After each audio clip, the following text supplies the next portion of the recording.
Article 199 के तहत high court जिन 5 kinds की रिट्स इशू कर सकती है वो 2 हमने पिछले लेक्चर में पढ़े, मैंडामस और प्रोहिबिशो। थर्ड कैटेगरी है क्वा वारंटो। अगर कोई सरकारी मुलाजिम एक ओहदे को होल्ड कर रहा है, उसकी अपॉइंटमेंट हुई है या उसकी प्रमोशन हुई है, वो किसी डेजिग्नेशन पे फाइज है, मगर वो उसकी जो तैनाती है, उस सरकारी अफसर की जो तैनाती है, वो कवानीन, उसूल, सीनियरिटी और मेरिट के खिलाफ तैनाती, तकर्री, प्रमोशन करके किसी भी सरकारी मुलाजिम को एक पोस्टिंग दी गई है, अगर वो कवानीन से मुतसादिम है, आप समझते हैं कि आपका कोई फंडामेंटल राइट इन्फ्रिंज हुआ है, तो आप हाई कोर्ट में रिट अंडर आर्टिकल 199 दायर कर सकते हैं, जिसमें हाई कोर्ट अगर मुतमईन हो तो क्वा वारंटो में रिट इश्यू कर सकती है, उस सरकारी मुलाजिम से दरियाफ्त कर सकती है, उसे हुक्म दे सकती है कि आप ये बताएं कि under what authority you are holding the public office. और अगर वो जस्टिफिकेशन नहीं दे सका, अगर वो क्वालिफाइड साबित ना हुआ उस पोस्ट के लिए, तो हाई कोर्ट उसे ओहदे से अलग होने का हुक्म भी सादर फरमा सकती है। चौथी जो रिट है वो है सरशरारे।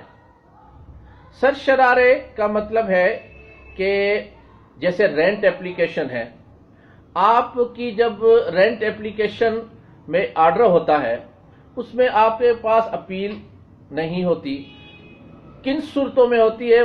ज्यादातर नहीं होती।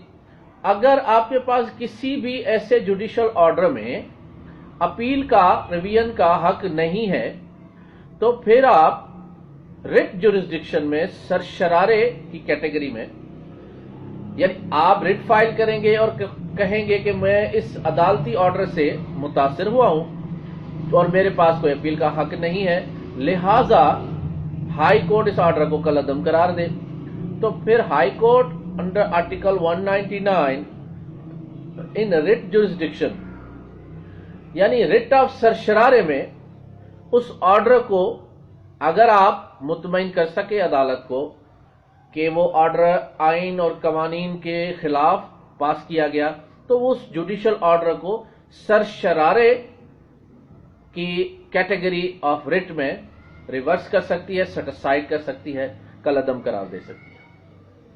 5वीं रिट है हैबियस कॉर्पस, जिससे आप और हम सारे वाकिफ हैं।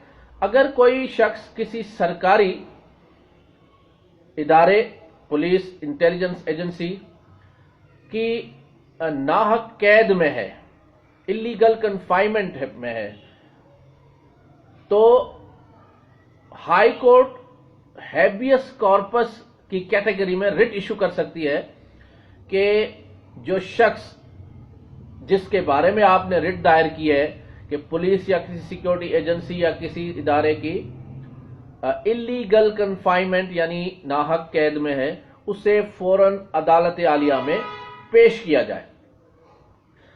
तो ये 5 काइंड्स ऑफ रिट्स थी। एक चीज आपने वाज़ेह रखनी है कि article 199 is an extra ordinary jurisdiction. उसमें आपने साबित ये करना है, नंबर 1, कि आपके फंडामेंटल राइट्स जो आर्टिकल 199 में, कॉन्स्टिट्यूशन के आर्टिकल 199 में गारंटीड है, अगर वो आपके राइट्स, फंडामेंटल राइट्स इन्फ्रिंज्ड हुए हैं, तो आपकी writ petition CP constitutional petition बनती है। उसी में 184(3) में सुप्रीम कोर्ट उसी जुरिस्डिक्शन में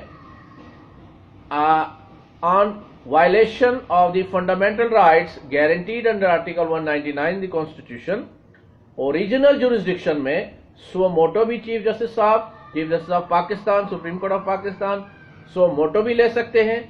और अगर आप कोई ह्यूमन राइट्स की पिटीशन फाइल करें उसमें भी वो ऑर्डर पास फरमा सकते हैं। और अगर आप पिटीशन फाइल करें through an advocate supreme court, वो आर्टिकल 184(3) ओरिजिनल जुरिस्डिक्शन में सुप्रीम कोर्ट उस पर भी अहकामात सादर फरमा सकती है।